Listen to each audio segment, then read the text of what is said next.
Everyone, good to see you. Good afternoon, rather. Good to see you here because it is the first of today's sessions for day 2 of the Golf News Edufair. My name's Kitch. Great to see you here. We're going to have another informative session today. Yesterday was great. We had some wonderful speakers. We had some fantastic conversation and innovation, and today will be a continuation of that, I'm sure. Coming up this afternoon, the next session is at 3:30. We'll be discussing getting career ready in high school. But today we are joined by 2 more leaders of the educational field here in the UAE as we discuss over the next little while the topic of STEM, science, technology, engineering and maths, and why it's important to foster a love of these subjects in young learners. We all know that children are naturally curious, so they love to experiment with materials, play with numbers, work on puzzles and explore their environment. However, quite often as they go up in years in school, they lose interest in subjects that involve numbers or demand their critical thinking and problem-solving skills. Traditional teaching methods and learning concepts by repetition are some of the key reasons why children sometimes lose grip in science and maths, and therefore are losing out on a host of lucrative career options when they leave school in science and in technology. So in this panel this afternoon, we're looking to discuss the critical importance of early engagement with STEM education and explore the optimal strategies for maintaining students' sustained interest and enthusiasm in learning. On the panel today, we do have Regina Nella, the founder and CEO of Trusty Innovations Learning. Thank you so much. And Sarah Hollis, the principal of the American School of Creative Science. Thank you. Could we give them a warm round of applause for their time this afternoon? Regina, to you first. Simple question. Why do you think it's important to introduce STEM concepts to children and students at a young age? Well, to start off, if we have the ability to introduce them, and it goes off. We'll try this one. I'll swap you. Yes, I think it's fine. It's all right. It's a small one. Well, it's imperative to introduce them at a very young age because they develop a familiarity towards that particular concept and they gain that confidence in order to be able to understand it in a better way as they progress in their lives and come across it in their academic or their career opportunities as they progress, as they move ahead. And 2, it kind of like forms a very strong foundation because they look at solving problems in an innovative fashion. They look at problems in a way that, okay, thinking out of the box, how do I develop solutions to these problems? And that sets a great foundation for developing crucial skills like critical thinking, problem solving, creativity. And that in turn, as they progress, enables them to become more future ready. Because one of the statistics in the world currently is 65% of children entering into primary school today will end up in jobs that do not yet exist. So what are we preparing our children for? Therefore, it's imperative that technology and innovation be embedded right from the preschool age so that they develop skills that are required for the future job market and they're better prepared for an evolving workforce. Would you agree? Would you agree with that, Sarah? Absolutely. As you said, they're entering the career field, but I was reading a book, A More Beautiful Question, that showed that when students enter education and after nursery, they stop asking questions. And we want the foundation and the learning blocks to be in KG, EYFS, that we take advantage of their inquisitive nature. They are naturally inquisitive, they're not afraid to make mistakes, and this is where we can hone in and develop that growth mindset that they will need as they enter into grade 1 and above. And this is where we really work on fostering that engineering cycle that we teach in grade 1 and above with the NGSS curriculum, where we're looking at having that embedded, that they know how to test problems, go back to their design, rethink things, and we embed that now, they carry it forward with them, and they understand that it's okay to question and wonder and continue and make mistakes. So aside from actually the traditional lessons of STEM, would you say that's one of the most important factors about STEM education early on is because you're teaching kids that inquisitive nature? What do you want to label? Design thinking, problem solving thinking? Yeah. In fact, design thinking, when you say that, that's bang on because according to Stanford design thinking process, and that's the that's the major central component of STEM education because it enables students to identify problems, ideate and come up with new ideas to solve that problem, design a prototype in order to solve it. And the best part of it is they look at it critically and also look at ways of improving this through testing, prototyping, and then they come back and implement these through evidence and feedback, and then they try to improve on what they're working on, so that it's an iterative process, right? And the best part of it is the ability to face failure. What do we teach our children, right? Success, success, success all along the way. But what if I fail?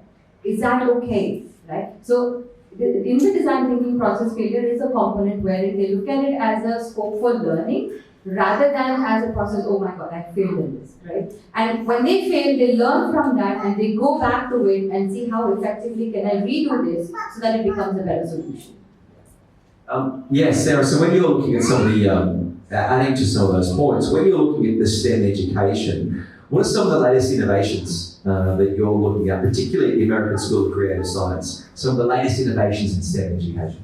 All right, in terms of our curriculum, we're looking at designing our curriculum that has relevance and purpose. So it all goes back to the curriculum design, ensuring that the activities that we're embedding have lend student agency, that they're leading their own learning. And we really look at using the online tools that we have relevant in the classrooms to allow them to demonstrate those key skills like collaboration that they will need in the future in their jobs. And STEM naturally leads to collaboration.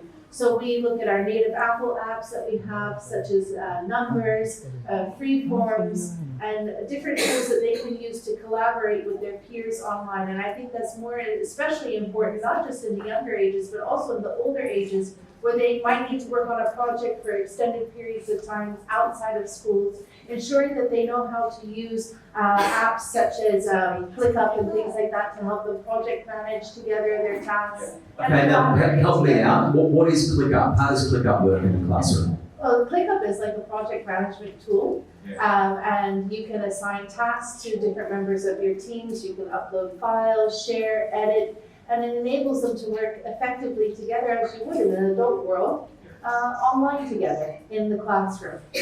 So when we're looking at the traditional teaching methods in terms of, the user the teacher almost being like a lecturer and the students, taking out the notes, and then you come at the end of the subject and you've got to rehash the information for an exam. I can see you're shaking your head, but you know where I'm going with this question. What are some of those innovations specifically in the teaching methods? Is it apps? Is it hands-on technology? I mean, we heard from nurseries that were saying they're introducing coding at an early age. What are the early examples to the both of you? Yes, Sarah? In KG, we have coding where they will code robotics to get through a maze, and they learn to collaborate and work out why it didn't work well. They can start from a very early age. We look at designing interdisciplinary projects, such as at the end of the unit. They might have been learning about the neighborhoods in English, and they will come together and they will design their future neighborhood and solving problems of what everybody feels that they need in a neighborhood to make it effective. So really early on, we have coding, we have robotics, we have Python, we have all of these, and it stems from KG all the way above. So, yes, continue. Just to add to that, what kind of worked for us at True City particularly is an interdisciplinary approach, wherein we're not talking about STEM as a standalone. So you incorporate the concepts of STEM in different subjects, be it language arts, it could be history, it could be social studies. Okay, now how is it incorporated into history? Okay, so you're learning about age-old civilization, you're learning about Egyptian culture, you're learning about how are these pyramids built, what are the engineering techniques that they have used, right? Building on that, giving them an opportunity to brainstorm on it, coming up with their own ideas. Okay, what were the possibilities, right? And given a choice today, how are you going to improvise and how are you going to do it better? Right? If you can include STEM into disciplines in different ways and enabling students to form a connection amongst all of these put together is what will help them face the future. And I think in terms of connections is also seeing connections and relevance to what they're going to enter the future. Some students don't like math, don't like science, but they don't see why what I'm learning now is going to help me in the future. And I think partnership, you have to look at your career education program that you have in the school. Are you focusing on STEM careers? Do you have STEM role models that come in and working in partnership with other companies such as like in Jazz and different companies where you say, send your professionals in so that they can hear from someone firsthand how what they're learning now is going to help them in the future. So that was leading on to my next question, real world relevance. You know, we talk about this of science, technology, English and maths. Is that one of the most important factors about STEM education? It's not just the basics, it's how it works in the real world? Absolutely, because it's imperative to ensure that students understand the real world relevance of what they are learning and why they are learning what they are learning, because that makes it more engaging and meaningful. And if that is connected to an interest or a cause that they're very passionate about. For example, in True City, we have students who are very passionate about climate change, to eradicate it and to support the environment, sustainability initiatives. And when they work on something that they are passionate and interested in, they come up with ideas. They involve technology to make it into a viable solution. And the moment it is directly impacting the real world and it is offering a solution to a real world challenge, they feel more driven, right? So that relevance is significant to ensure that they develop an interest in STEM fields. And projects that enable them to work hands-on hands to solve a problem in the school, such as, for example, we have an eco committee and they wanted to make greener spaces in the school. How can we achieve that as a team? And we're talking about elementary students designing hydroponic systems to put in a sunroom that they've identified as we would like to make this better. It's coming together with kids across different grades levels, working together on a project to improve their school community. So it's both within the classroom and also the enrichment opportunities that you offer outside of the classroom for leadership to make a difference in the school community. So am I correct by saying that, perhaps a child that in the previous generation would have been exceptionally creative and expressive and may have moved towards English or the arts where they can be creative, is now finding their creativity is able to be utilised in traditionally quite black and white subjects of engineering and maths? Due to some of these innovations? I do think that it's now they see that they do see that they can be creative in a black and white subject, as you said, and then they can find, and also when we look at their future jobs, some people now are studying maybe 2 different degrees because they see that they can't get to where they want to in the market with that 1 degree. So when we say interdisciplinary skills is very important, they learn that in school now, that it's not standalone, they're not divorced from one another, it's coming together to work on a project. But then you have to foster time for teachers to collaborate and to decide what is that project going to look like, what is that experience going to look like for grade 6 this year. How can we come together and work together to enable that? So how hard is it then at both of your schools to keep teachers empowered in the latest technology and the latest trends that's coming through in terms of this, these forms of teaching curriculum? Well, with respect to teachers, obviously it's investment into continuous professional development. And when you look at webinars, you look at seminars, you look at workshops where teachers have an opportunity to learn hands-on in terms of what these STEM elements or components are and how they can translate that into the curriculum design, lesson plans, activities that they offer to students. That's one way. And 2, what really also helps is by ensuring that they have the right tools and resources. Now you're talking about whether it's textbooks or online resources or teaching aids. It's imperative that we upskill them and also give them the resources to support them along the way. And mentoring really works because, like she was mentioning, if we can have STEM specialists to support them and mentor them and guide them to face the challenges that they face and to guide them through the challenges they face in the classroom, I think that would be great.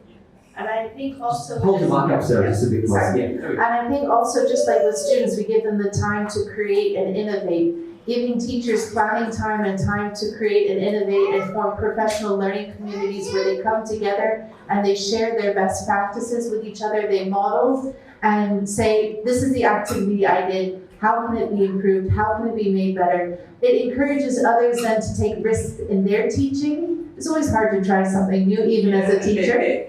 And to take that risk, try something new in the classroom with coaches on hand to support them and model that. It's really important to give them that time. It sounds like a 360-degree approach where you're teaching the children to be able to experiment, and you also want to teach the teachers to have the confidence to experiment. Do you have any, just say to Sarah, any examples of some of those teaching innovations or those creative teaching methods that have been successful? Okay, so right now we're developing a few of our teachers to become Apple learning specialists and to use the green screens in the classroom. So even now I have students as young as grade 1 using keynotes to make their learning presentations on and animations of showing me how they understand vocabulary words and their meanings. So that comes from a teacher trying and saying, look, a grade 1 student can create a keynote presentation or a video presentation using the green screen for Literacy Week that's coming up next week.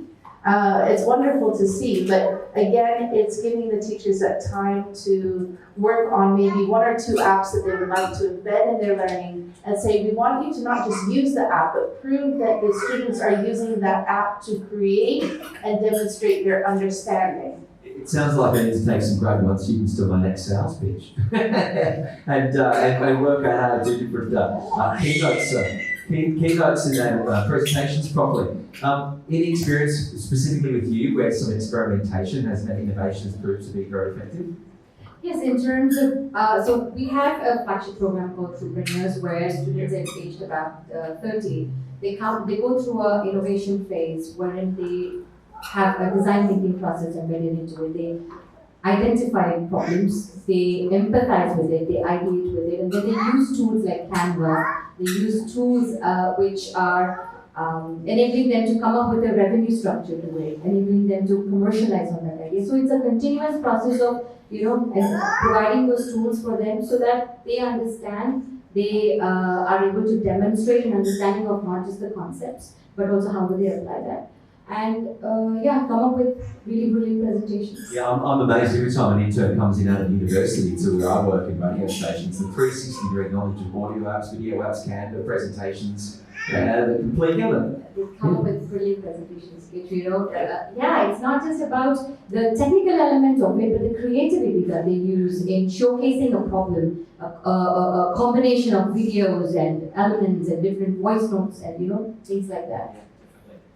Anyone got any questions? I know we've got a small room here this afternoon. Anyone have any questions for our panellists? I want to know what the feedback is like from parents with some of these innovations. Are they finding it rewarding of being able to see their child's innovate being more creative, Sarah? With parents, definitely they're appreciating the coding, the robotics and things like that. I think as educators, we also struggle with the double-edged sword of the use of technology, ensuring media balance and the digital balance in their lives. So we spend a lot of time teaching responsible use of technology. We really focus on digital citizenship. We teach that from K to 12, wrapped, scoped, and sequence, and really teaching our students to make responsible choices in their use of technology as well, and asking, what am I using this technology for? If it's purposeful, meaningful, great. If you're wasting time, that is also something that's going to come back and hurt you later. So I think parents are appreciative, but they also appreciate more hands-on learning,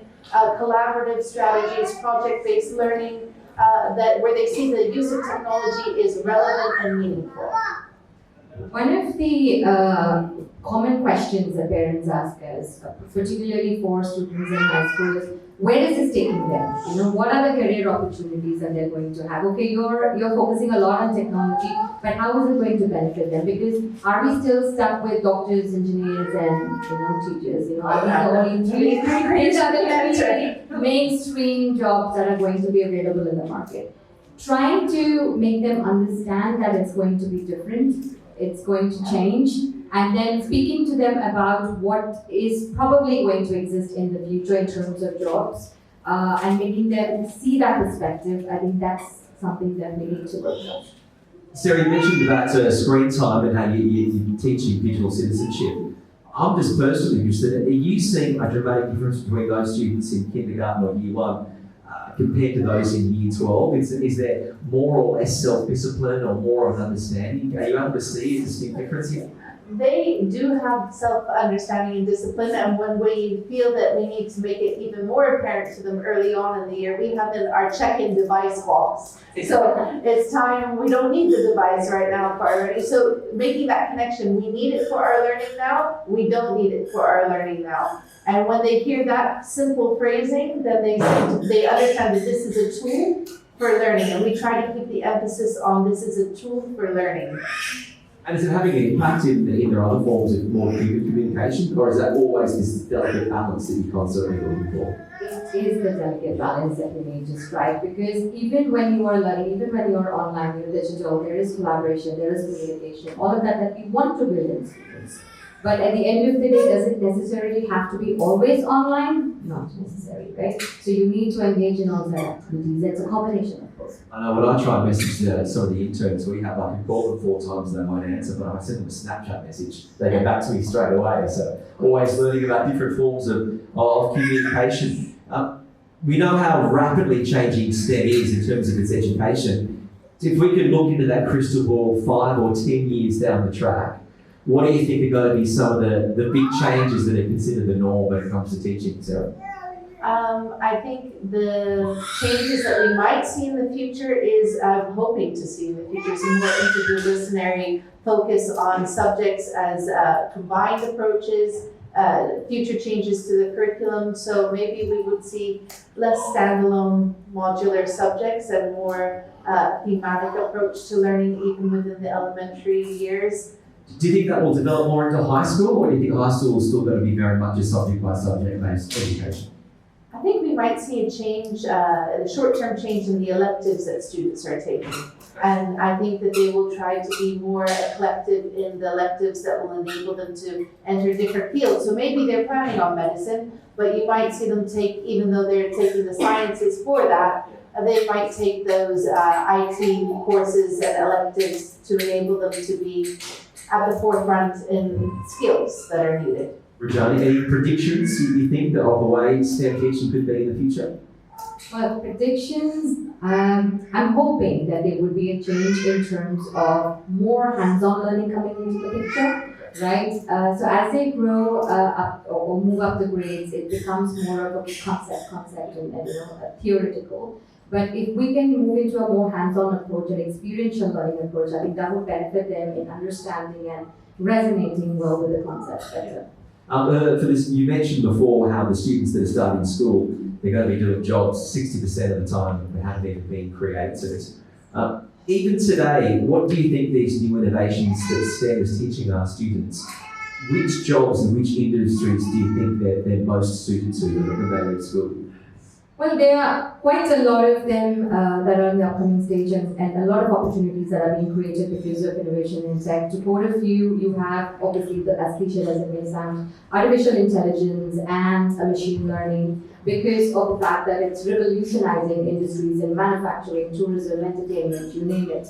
You have cybersecurity that's picking up a lot because of the simple fact that there is increasing prevalence in terms of cyber threats and data breaches. So a lot of demand is being created for cybersecurity professionals in order to make sure that they can secure data and digital assets, right? You have robotics and automation coming in because everyone's looking at how do you improve efficiency, how do you improve productivity, how do you automate processes in order to drive revenues, right? So robotics and automation. Data analytics, right? Data analytics is again a huge sphere wherein you have, with the proliferation of data that's coming up in the industry, you need data analysts in order to compile the data, derive data insights, so that you can make informed decisions that drive businesses and organizations, right?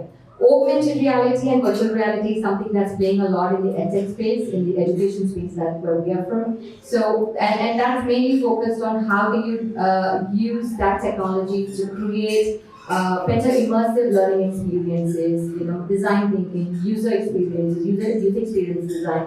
Because you need to create virtual environments, you need to create interactive learning environments, all of that. So I think going ahead or even now, starting now, these are the mostly the kind of jobs that would be there. I think you almost covered them all, Rajani. But Sarah, any more you could possibly add to that? I think the only one I can think of is space exploration, aerospace as well. But mashallah, that was a very comprehensive listing. But cybersecurity, definitely, with the reliance on technology, cybersecurity is going to move to the front. And I think one that is, again, more focused on interdisciplinary skills is that research element. So researchers as well, and seeing research as a core skill in the future. When we look at teaching, we spoke a bit about this yesterday, the way technology is being used to help students in the classroom, because all students learn in different ways and at different speeds. What are some of the innovations, specifically where in STEM, that's being able to help students of all different styles and speeds of learning help cohesively work together? See, at the end of the day, you have audiovisual and aesthetic learners, right? So, intrinsically, or most of the educational organizations, major organizations, what they do is to understand what is the style of learning of the child, right? And then map out to the knowledge and skill where the child stands at the moment. So, let's say, for example, you take coding, right? Everyone says, okay, I'm learning coding or my child wants to learn coding. So, what is the first diagnostic that you do in order to understand where do they stand now? Is it Scratch? Is it Python? Is it HTML? Where do they stand now? And at what level, right? And then mapping out the learning journey from there in a progressive manner so that they go through different levels, achieve different challenges, and then move ahead. I think that's the way to go ahead rather than a one-size-fits-all approach. Yeah. Sarah, how are you doing? The American School of Creative Sciences. What are some of the ways upon which the innovations in STEM are helping holistically teach students of all different learning styles? I think really, for me, the key is that it gets them to show their creativity in different ways.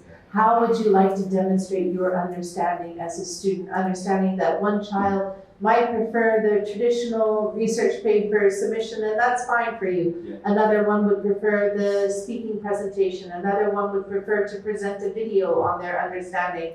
One would like to design a web page with all of the information on the topic for you. So it opens up, I think, more platforms for them to demonstrate I have understood rather than the traditional platforms from before. I think that's right. That is so inspiring that you be able to say to kids, it's not a traditional exam, show us your learnings in a more realistic method. But then how hard is that on the teachers to try and mark evenly if everyone's coming through with a different creative process at the end of the subject? It must be hard on teachers. Yeah, it would be definitely hard on teachers. I think giving them a breadth of choices that they could use. So you have different rubrics for if you choose this platform, this is how you're going to be assessed. But ensuring that rigor of the content knowledge and that you're able to demonstrate is captured in any platform. Any final questions before we wrap it up? It's been a very interesting panel for anyone. No, I don't think so. Well, thank you to the two of you. Thank you very much. Oh no, hang on. Yes. Final. We almost had the soul sign. I'll take the mic. Appreciate it for all the valuable information I received on the panel. So my question is what? Just speak up, sorry. Joel. Yeah. So fantastic. Keeping in mind the future ready. Correct? So now, traditionally, if you see, like I'm back from India, right? So I knew in earlier days, I hope if everyone agrees with me, there was a time when 12, which is HSC, was good enough to get a job in the market. Yeah. Post which the competition increased, we went to graduation. Then post which again the competition increased, we went to post graduation. Again post graduation, again the competition increased, we went to specialization or a specific fields. Now, keeping in mind the current situation right now, the job that the institutions are doing, bridging the gap of the technology, keeping the child future ready, how closely we are connected with the corporates for the child when he clears his 10th, 12th, he will be ready to go out in the market.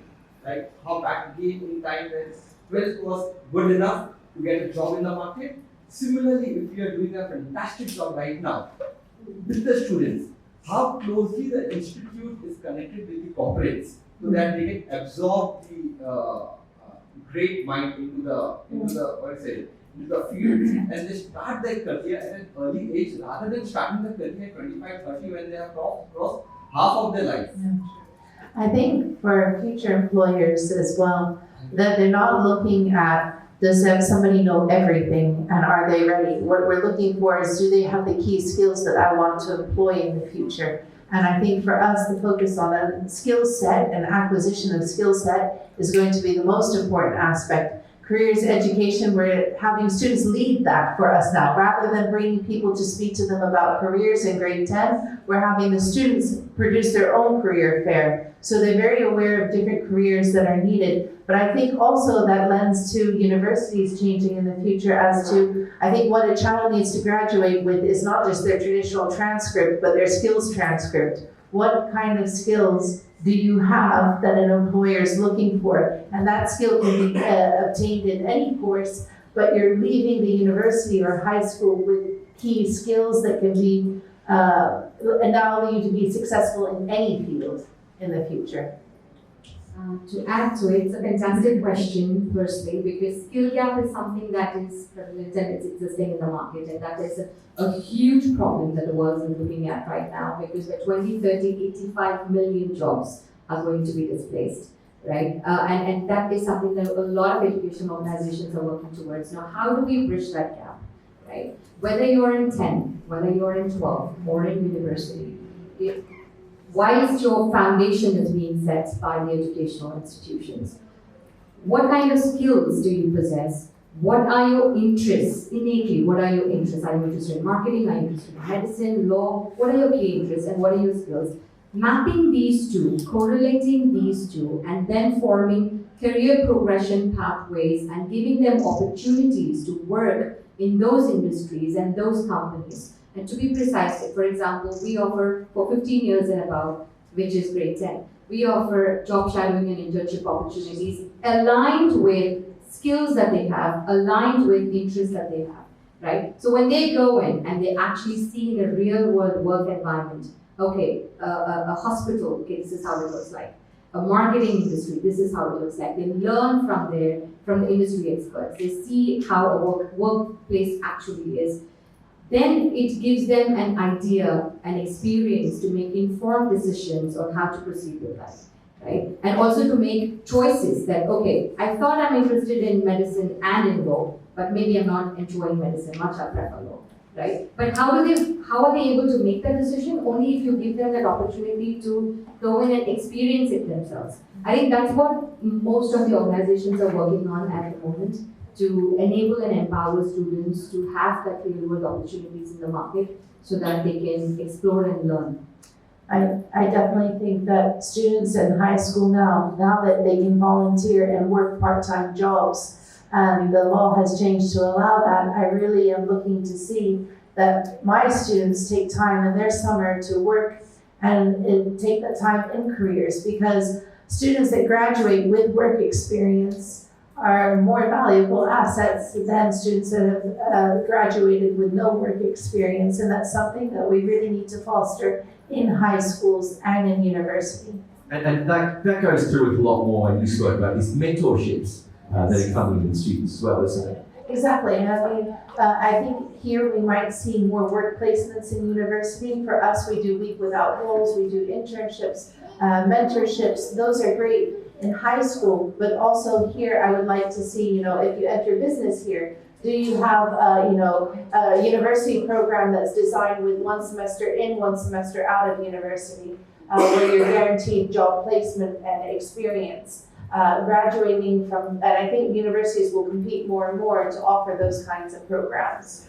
Because I can speak, I work in media, working radio stations. The hardest thing about radio stations was just getting in the door, because once you're in, and you fitted it within the culture and the attitude and the vibe, people were like, can we work with this person? Was the fundamental rule. Can we work with this person? Do they have the right sense of humour, the attitude, creativity? Job.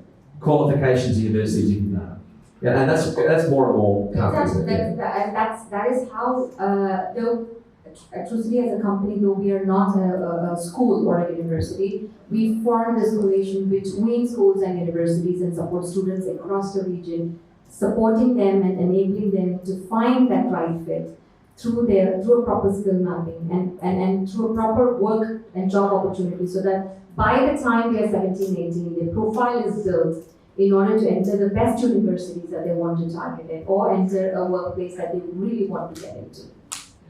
Any other questions from anyone before we finish things up? This has been a good one this afternoon. Well, my thanks to the speakers, Sarah Hollis, the principal of the American School of Creative Science, and Rajani Nalla, the founder and CEO of Trusting Innovations Learning. Thank you to the both of you. Warm round of applause for the two of you, please. Thank you very much this afternoon. My name's Kitch. We're back again at 3:30 with another discussion talking about, further to this, how we can get our students career ready in high school. Thank you very much.